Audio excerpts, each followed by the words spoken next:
কিভাবে ঘটলো? ঘটনাটা কি হয়েছিল, একটা গাড়ি ওভার স্পিডে জামুডোবা থেকে পাথর দিকে আসছিল, পাথর দিকে আসছিল। তো নিয়ন্ত্রণ হারিয়ে গাছের সাথে ধাক্কা মেরে এই অবস্থা হয়, আপনারা সেটা দেখতে পাচ্ছেন। তো আমাদের আশেপাশের লোকজন আমাদের খবর দেয়, আমরা খবর পেয়ে আসি এখানে। এসে পরে দেখি লোকটি ওখানে পড়ে আছে আহত অবস্থায়। তো আমরা নিয়ে পরে ওকে সোনামুখী হসপিটাল নিয়ে যাই। সোনামুখী হসপিটালে প্রাথমিক চিকিৎসা হয়। প্রাথমিক চিকিৎসা হওয়ার পর ওখান থেকে বাঁকুড়া মেডিকেল কলেজ রেফার করে। বাড়ির লোক ওকে বাঁকুড়া মেডিকেল কলেজ নিয়ে গেছে। কি নাম?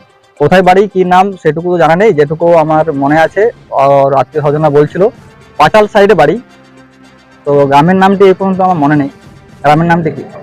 পাটাল সাইডে বাড়ি, কিংকরি, আশা করি কিংকরিয়া বাড়ি। আচ্ছা, গাড়িটা দুর্ঘটনার কবলে পড়েছে, গাড়িটা কি কাজের সঙ্গে যুক্ত রয়েছে? গাড়িটা কি কাজের সঙ্গে যুক্ত রেখে জানি না। তো ওই স্টিকারে লেখা রয়েছে ইলেকশন কমিশনের স্টিকার লেখা রয়েছে, এটুকুই আমরা দেখতে পাচ্ছি। তো লোকটি কি করে না করে সেটুকু আমরা এখন পর্যন্ত কিছু জানা যায়নি। এত বড় ভয়ানক দুর্ঘটনা ঘটলো, কিভাবে ঘটতে পারে বলে মনে হয়? দেখুন, আমাদের সাধারণ মানুষের যেটি ধারণা সেটুকু অবস্থায় বোঝা যাচ্ছে যে মদ্যপ অবস্থায় ছিল, নিয়ন্ত্রণ হারিয়ে এই অবস্থা ঘটনা ঘটায়। এখন পর্যন্ত তো পুলিশ প্রশাসন কিছু আসেনি। তো আমাদের এখানে দুজন র্যাব এসেছিল, ছিল 9টা, 9:30। একজনে কি আহত হয়েছে? একজনাই ছিল, একজনাই আহত হয়েছে। নাম আপনার? আমার নাম মুকুল মন্ডল।